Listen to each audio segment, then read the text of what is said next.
All journalists, please be seated. You don't have to sit, just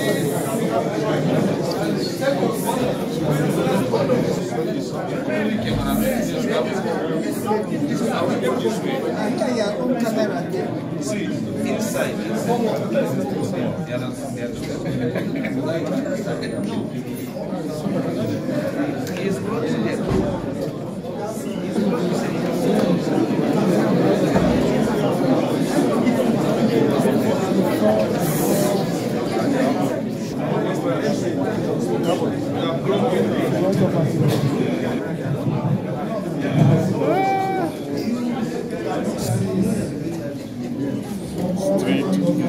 Present, Your Excellency, sacrifice for today. The same sacrifice Excellency has been making to be as brief as possible. We expect our colleagues,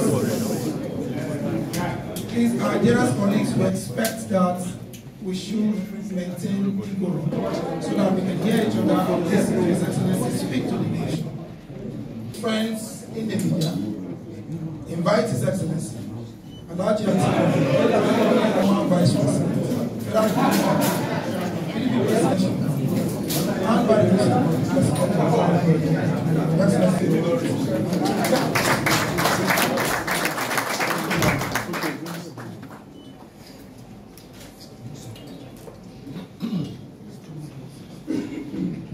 thank you very much.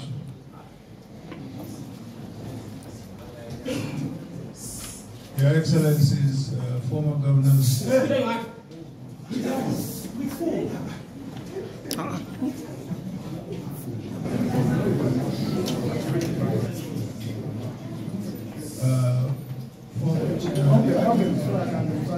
our great party, members of the Board of Trustees and members of the National Executive Committee who are here this afternoon.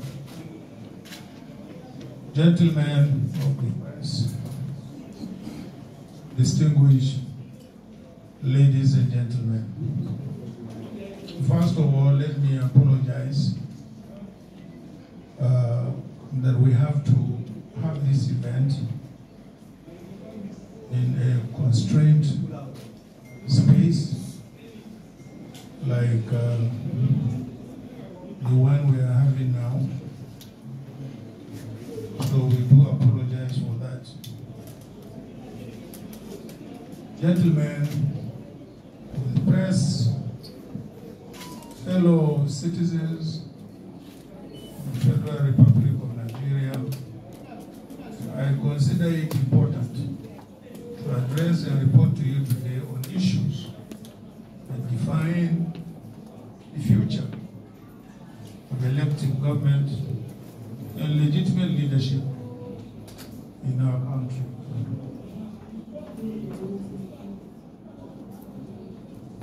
Political leadership and active citizenship matter because they are ways through which we all all work together to build a country that works for all who live in it and who will come after us.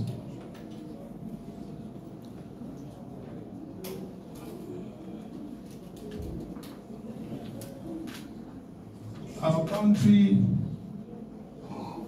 is bigger than any one of us, and its standing in the world affects the fate of all who come from or live in this great country, which has great future. As leaders, it is our duty to advance the well-being of all our people and of the country. For this purpose, my generation worked hard to return the soldiers to the barracks. Very many of us are here. And to defend the right of the people to elect and establish for ourselves legitimate government. Our elections are established and governed by law and founded on the Constitution, from which leadership and government in Nigeria alone derive their legitimacy. The people look up to us as leaders to respect these rules and to defend them. This is what has brought us here today. Today, we are called upon to again, as a people, to uphold and defend the ground rules of elective government in our country. The Constitution prescribes the requirements for those who seek the highest elective office in the land. It should not take months or indeed decades for the institutions concerned to be able to do their work in establishing the credibility of any certificates presented by candidates for public office. We undertook this journey at great cost and for important reasons. The ground rules for legitimate governance in our country need to be upheld. And you who are gathered here today have the responsibility of upholding those ground rules. And the reputation of our country is at stake. That affects everyone, Nigerians everywhere, wherever they may be in the world. I am a Democrat by conviction and a citizen of a country that I love. The issues at stake in this case require us once more to rededicate ourselves to both the country and our Constitution. Now we must entrust these facts to us all as citizens and as leaders of the institutions charged with interpreting our Constitution. I should thank the lawyers, both in Nigeria and in the United States, who have assisted us in bringing clarity and definitive answers to these issues that appear to have defied our institutions for nearly a quarter of a century. I also want to extend my gratitude to the Nigerian citizens and friends of Nigeria, both within and beyond the shores of our country, for their patience as we have sought to find the facts and establish the truth.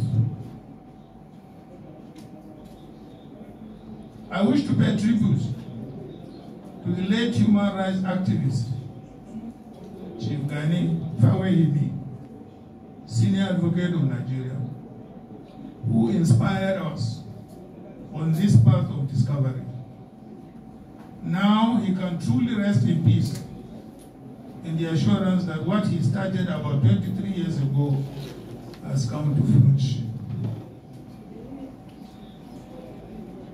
Ghani's vindication today gives credence to the saying that no matter how fast a lie runs, the truth will someday overtake it. Former American President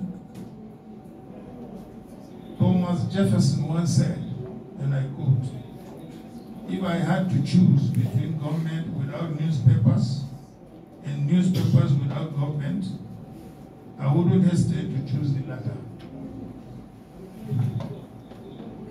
From exposing the Watergate scandal and unraveling the dubious certificates of politicians, journalists have maintained eternal vigilance by bridging the gap and stepping in when other arms of government failed. It is for these reasons that commendation must be given to David Hundeyin, an independent journalist whose extraordinary work and those of many more young people like him has become a source of inspiration. Special thanks must be given to the millions of Nigerian youths and citizen journalists too, who continue to put out the truth online even when no one is listening. Indeed, the price of liberty is eternal vigilance. They have put the country first in their firm commitment to unravel the truth and hold leaders accountable. This gives me the hope that we have worthy partners in the struggle to reclaim the country we call our home. This quest is not for or about Atiku. It is a quest for the enthronement of truth, morality, justice, and accountability in our public affairs. In line with this, let me call on all well-meaning Nigerians, leaders of thought, our religious leaders, our traditional leaders, our community leaders, our political leaders, and in particular,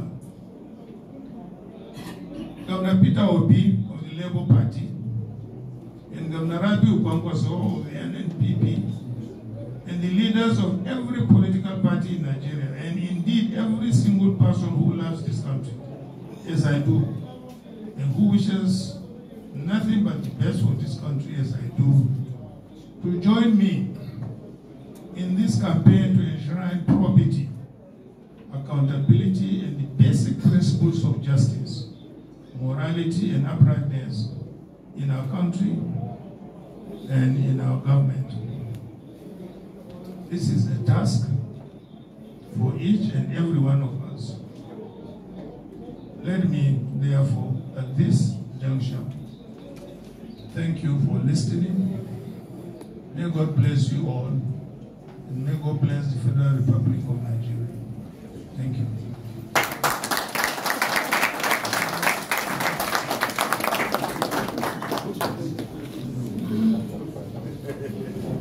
Thank you, Your Excellency, former Vice President,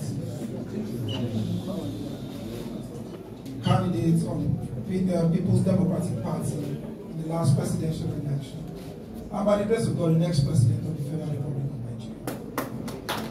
This will you ask for.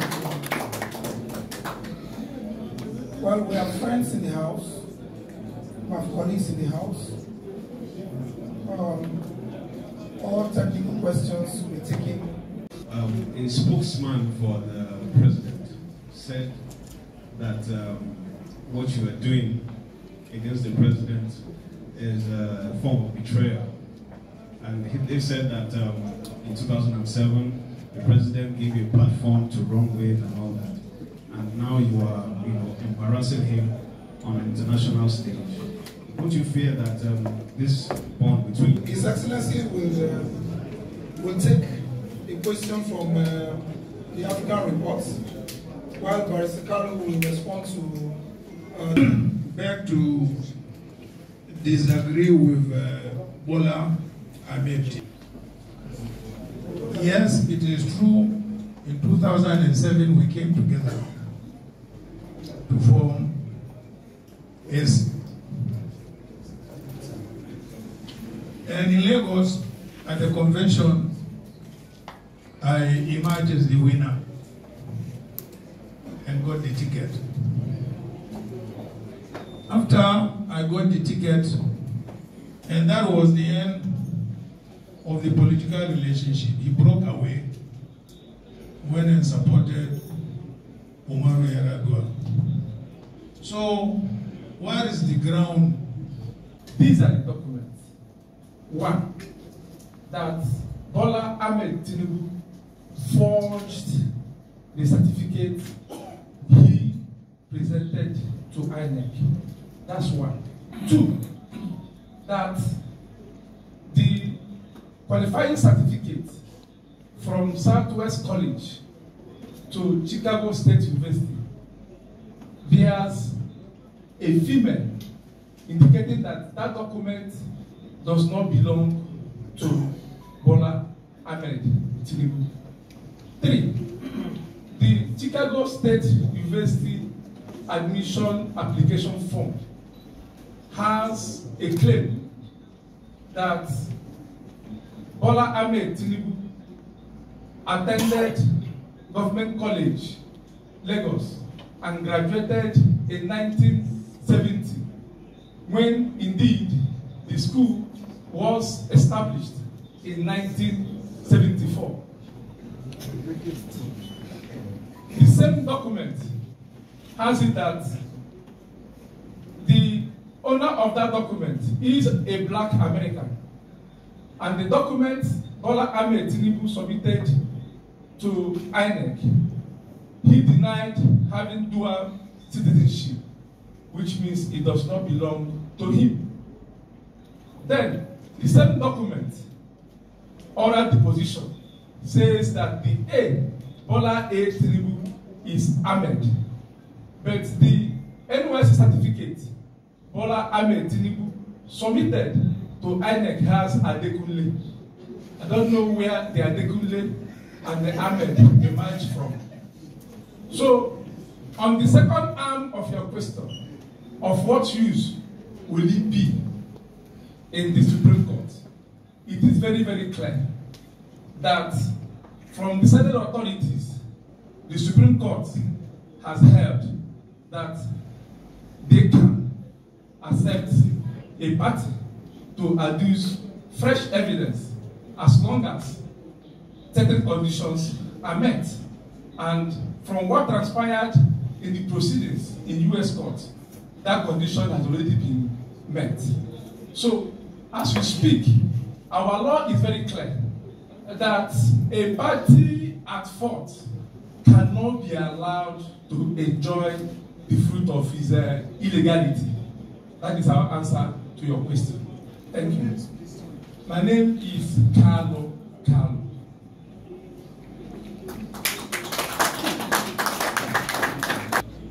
Well, there were been rumors flying around that because of this issue, this alleged certificate forgery, that some persons have reached you by way of trying to intervene, to put pressure on you, purportedly from the president, for you to step down on this matter.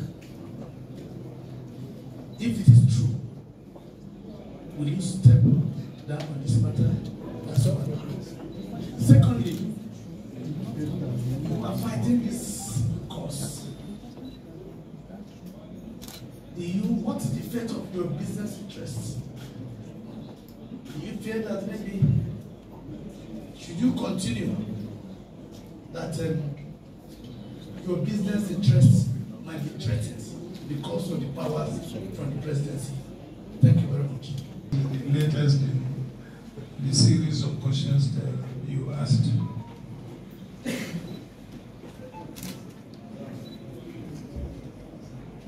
Yes, have read in several other places, I was, in fact, not involved, in fact, I was the founder of one of the biggest oil and gas logistics company since the military area. And as soon as Buhari government came, even though we had license, we had got nothing to do with government. We were only contractors in logistics to the oil companies, not government. But as soon as Buhari came, all those contracts were revoked and taken away from us till today. So I'm not doing any government business. Yes, I am in other businesses, agriculture, manufacturing, and so on and so forth. So that's as far as government business is concerned. So I'm not scared of any business being taken away from me. It has already been taken away from me since the beginning of 1990. Since Buhari's time. They took it and distributed it among themselves.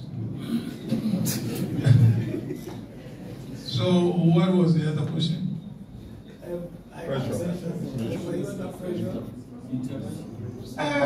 Not really.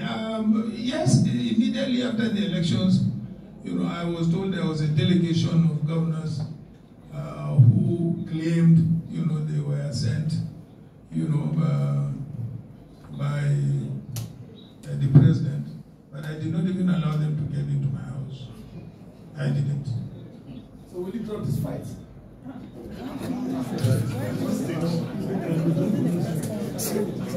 I will only drop the fight when the court rules. If the court rules that I am right, fine. If the court rules that he is right, so that's the end of the fight. Because at the moment we are at the Supreme Court, and there is no any higher court than the Supreme Court.